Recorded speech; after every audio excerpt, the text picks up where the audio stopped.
Hello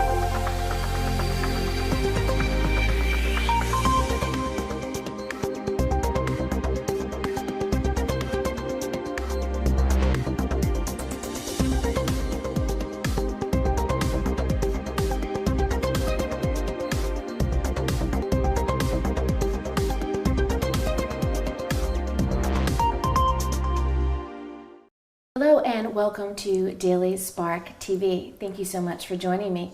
My guest today is Kelly Kratz, and we are talking about the light within. Each one of us has a particular purpose. We all have a vision, but we also have that something that makes us special. So we're going to talk about the light that is within each and every one of us. Let me tell you just a little bit about Kelly. She's an author and also works in the field of finance. She has degrees in business management and has worked in the financial field for most of her career. She is also very creative and has a background in writing music, poems, as well as playing various instruments. Kelly serves as the director at her church, and she now adds author to her list of accomplishments. She's written the book, The Magic Pillow. Good. I'm so glad that you are here. It's great to be here. It's nice to be able to talk to someone who has written something that's not just for adults, but it's for everyone. Yes. And I think that that is awesome. But before we talk about that and get into the author side of what you do, I want to ask a little bit more about the creative side of you. Okay. So you play instruments and you've written some poetry and all of that. What made you decide that you wanted to express yourself in that way? I don't know that there was anything that made me decide that I wanted to express myself in that way. It was literally just like a pull, a gravitational pull to music was such a huge part of growing up for me and writing music, and it came very natural for me. And so, and writing poetry, those things, all of that creativity was just natural. And of course, you want to gravitate towards the things that you're good at, or that you feel natural when you're doing them. Of course. And I think that so many times people try to force things to happen, and they don't just go with that natural flow, and then they wonder why they're so frustrated. Right. Or they're not as happy as they could be. Yes. I have to agree with that. Now, director at your church, what made you decide that I'm going to step into this particular role and work in this capacity? Well, I knew there was a need for that position, and I had been volunteering for a little over a year, and the pastor actually asked me to do it because there was a need, and he knew that I had a business background, and so he thought that I could handle running that team. It was a little bit of a step out of the box because it was more of an administrative side, which is something that kind of goes a little bit against creativity in some ways, but you can use your creativity to come up with new ways to do things to make them flow more smoothly. Now, did you believe that regardless of where people are in their moment of right now, that they have the ability, once they decide, to go exactly where they think they should be? Do we have to stay complacent with our right now, or can we move out and do something different? I believe we can move out and do something different. And I always think of that story in the Bible about the 4 lepers, and they're sitting outside of Samaria while Samaria is suffering this terrible, terrible famine. And they're having that discussion between them saying, if we go in, we will surely die because there's a famine going on. We're being attacked. But if we leave, we might get captured and we might actually get some food, or we'll only die. And I think about their discussion and how they just decided, we're going to get up and leave. Right. Sometimes you have to get up and you have to move. And when they did, it turned out very well. I mean, they show up at this camp and the army had fled, and here's all the food, all the things, and then they notified the king, and the people were fed and they had what they needed. So I kind of think that, it's good to step out from where you're at. Every so often, I think it's good to do that, because you might find that new source of things that you need. And you might find that you're better suited for another place at that time in your life. Along the same line, so many times people find themselves going through a difficult time or a hard time, or even just simply it's unexpected and it hasn't exactly knocked you, off your feet, but it has kind of set you back a little bit. Do you think that in those moments, instead of focusing on the negativity, that may be a way that God is trying to get our attention or trying to change our direction? What are your thoughts on that? Well, you're asking a pretty profound question for me. So, because I've actually suffered one of those setbacks, and it wasn't that many years ago. I don't believe that God would ever inflict any type of pain onto us or suffering intentionally. I believe that wholeheartedly. But what I do believe is that we have a choice when something happens to us to turn it into something positive and turn closer to God, or we can step the other direction and walk away.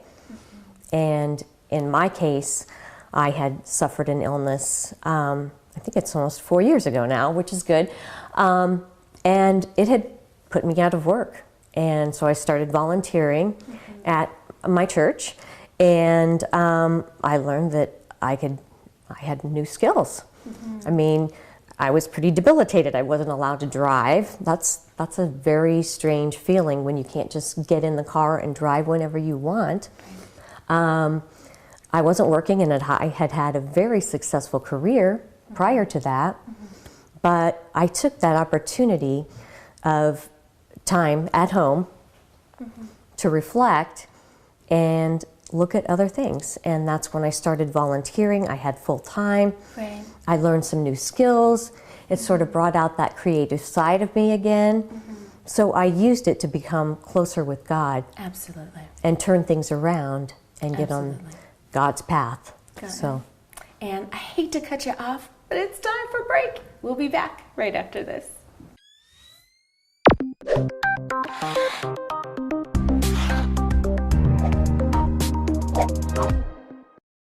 Welcome back to Daily Spark TV.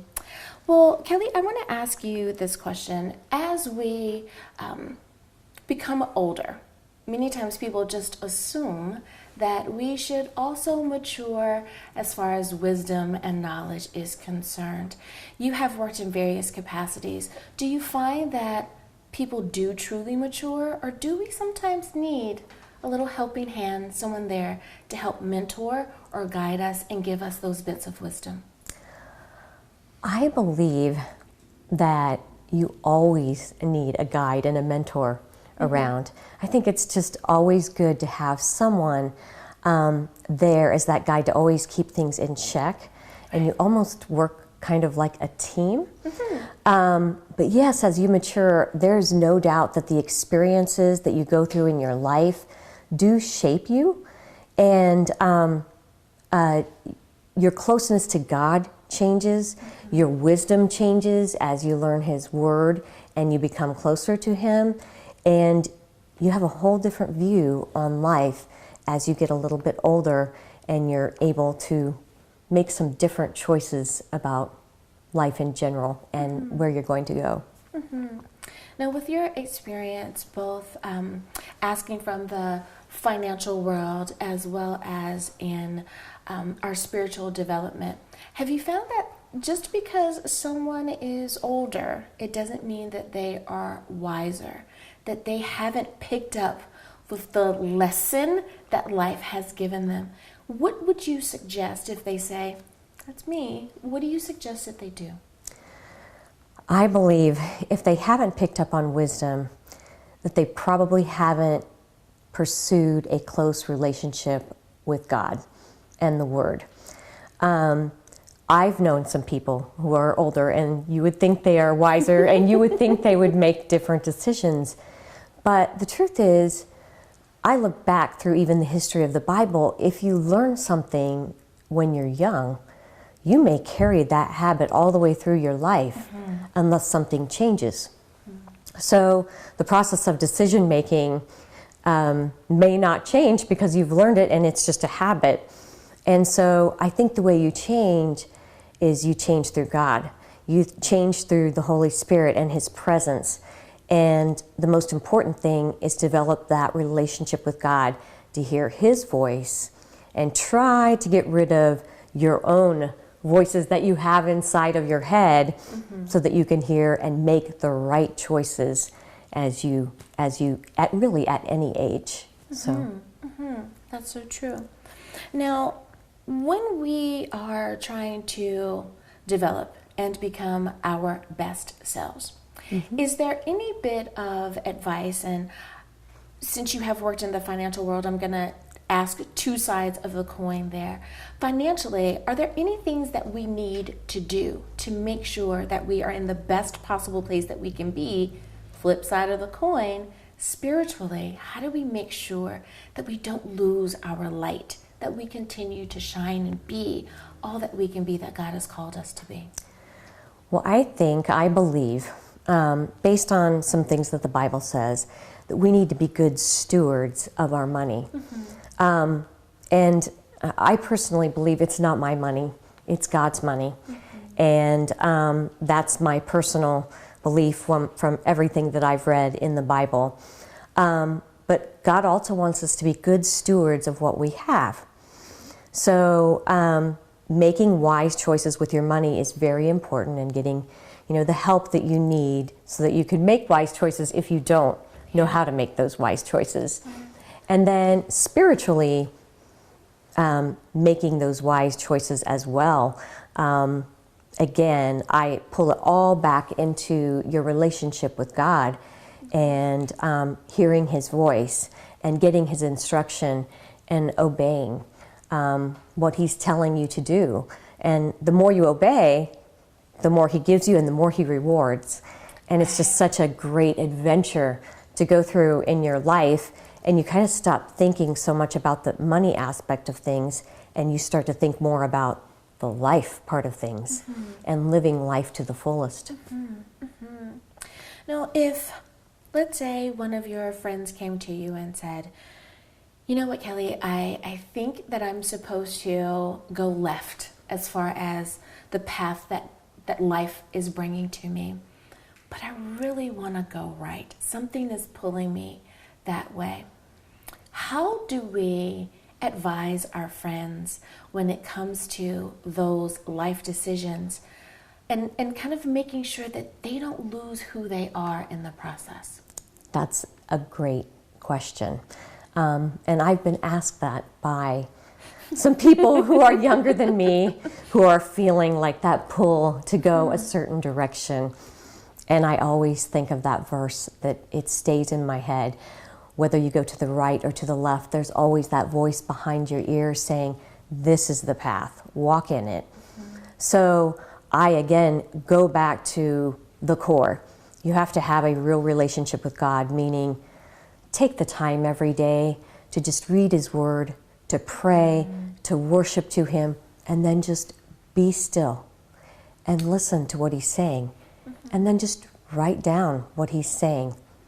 Because once you get in tune with His voice and you know how to hear His voice, you're more likely to take the path that's right for you. Absolutely. And you'll find the answers that you need. He will provide the answers that you need as you go down that path. So I believe God always gives us choice. He's given us choice since the very beginning of time. But you need the divine guidance to help you make those wise decisions on your path. That is a great answer, and I absolutely love that. Now, so many things are changing in our world, and especially for our younger people, they feel like, I need to get on board with that. and it may not necessarily be the best thing for them. How do we guide them? How do we help direct them, but at the same time, not blow out their light? Right, exactly. It is such a profound question that you ask there, Dr. Angela, because I worry so much. Having a 4-year-old son, I worry about this all the time. I don't want to blow out his light, but I also want him to make some good decisions, and I don't want him to be shaped by what the world is doing around him. Of course. So I think it's very important, once again, to teach people and children at young ages how to, it's one thing to keep up with technology or the latest hairstyle or, the clothing styles. But when someone's actually trying to change you and who you are, if you're starting to do things that aren't normally you, that you wouldn't normally do, and maybe you're starting to get in a little trouble for it. Right. I've seen that happen to so many young people, and it breaks my heart because they've lost who they are inside. They are. Right. So, and the Bible tells us that, if you want to be wise, you need to hang around wise men. Absolutely. So, who you hang out with makes a big difference. A huge difference. Yes. It does. So it's okay to change. You just need to be a little bit cautious and careful as you take that walk. Well, it is time for Break Something to Contemplate. We'll be back right after this.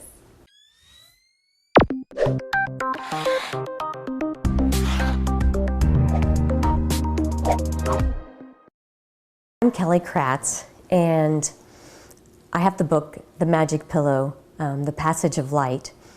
And years ago, I was in a lifestyle where I was doing the same thing over and over again. And every season felt like it was running into the next. And I just felt like there was something lacking in my life.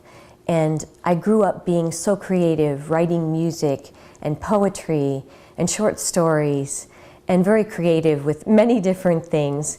And I felt that need to step out, and I had this story that was just starting to fill my head. And as I went down that path, I just decided I'm going to try to write this short novel because the story just keeps building in my head about this person. And I started once, of course, deleted it and threw it away, and then started again, and then it just flowed freely. And it was so fun and adventurous to do so. And it's just a great story about finding your purpose in life, and a great story about someone who was stuck in the mundane and seeing her walls crashing in around her, but then she had the escape to the other world, which we also have access to with God. We have an escape, but it's for real. It's not an escape. It's with us, living with us day by day, and He walks with us and guides us. So if you'd like to learn more about my book, The Magic Pillow, The Passage of Light, you can visit my Facebook page at KJ Kratz. It's KJ, and my last name is spelled Kratz. And I hope to see you on Facebook. Have a great day.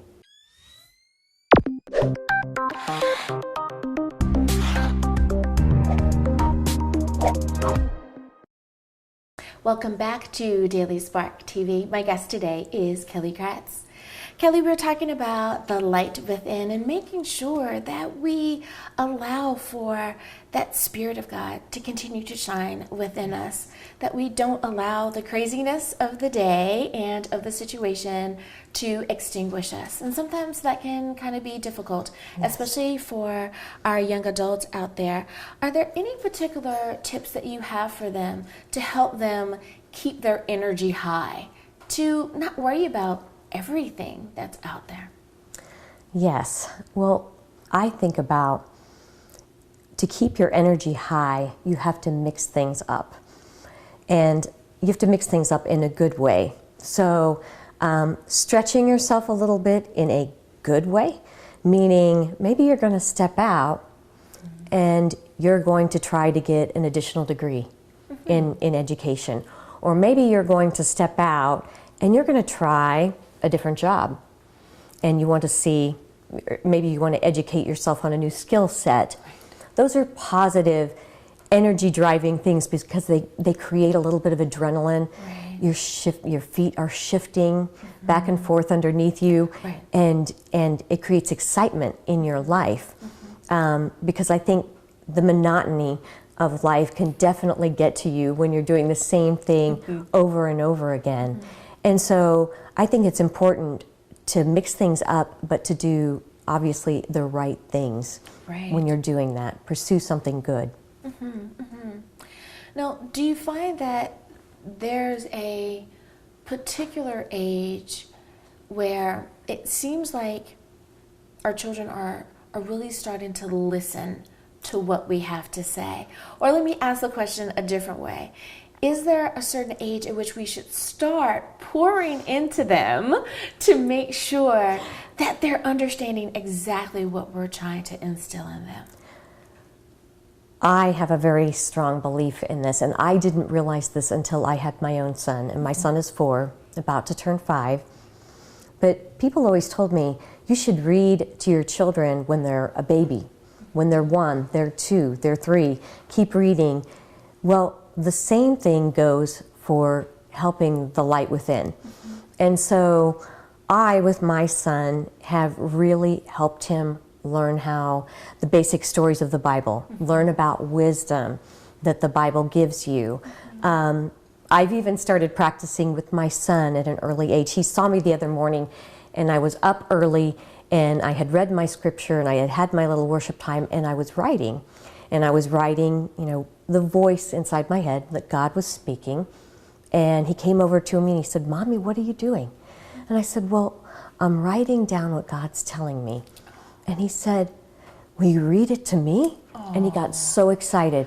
He was so excited, and I read it, and he said, "Mommy, I give you an excellent for this one." And I said, you can give God the excellent because he's the one that put the words into my head. Yeah. But I said, this is really important to do.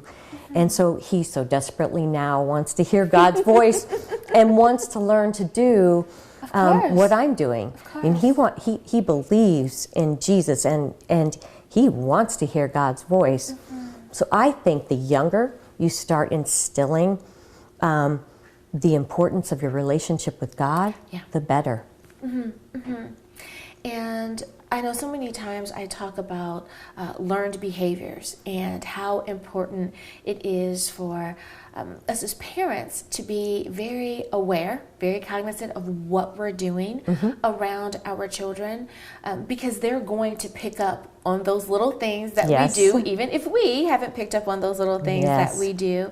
And how exciting that he is on fire for the Lord in that moment. That I can't wait for God to talk to me the same way that he talks to Mommy. To know that that is true. And that means that no one's going to be able to take that away from him. They're not going to be able to convince him that God doesn't talk to us. You know why? Because he talks to my mom. Exactly. So I have an awesome God. That is such a inspiring story. I'm so glad that you shared that. Personally, I would have been sitting there with tears and just, hugging on him going, yes, thank God he had this moment with me. That is awesome. I was so thankful for the moment with him. And we've had other moments where I teach him at our prayer every night before we go to bed, we have prayer. And we make sure that we pray for the peace in the world. And I try to teach him to pray for the right things, not for a new Thomas the Train. And it really does make a difference. I mean, one night he stopped me and he said, "Mommy, is God talking to you?" And I said, "Yes." I said, "Well, is he talking to you?" And he said, "I think so." And I said, what is he saying to you? And I fully expected him to say, "I need a new Thomas the Train." But instead he said, "I won't forget. I won't forget to bless your daddy so he doesn't have to chop down so many trees." That brought me to tears. And Absolutely. it still does today. I get emotional Yes. because teaching them at a young age is so important. It works. They are at that prime time to learn about what God has done for us. Though, sowing the seed early. They are such little sponges. They are. So if they're going to soak up something, let's make sure that they Right. are soaking up the living water of the Yes, Word. exactly. Exactly. Yes. I hear you on that. Now, we hear this phrase so many times in our day-to-day lives, and it's even in our literature, it's in commercials, and that is living our best life. Yes. Right?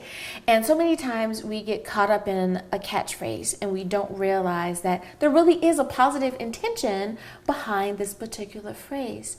How do we make sure that we are living an awesome life, that we are doing everything that we're supposed to do, but we also remember to enjoy to live this life that God has given to us? What are some tips on that?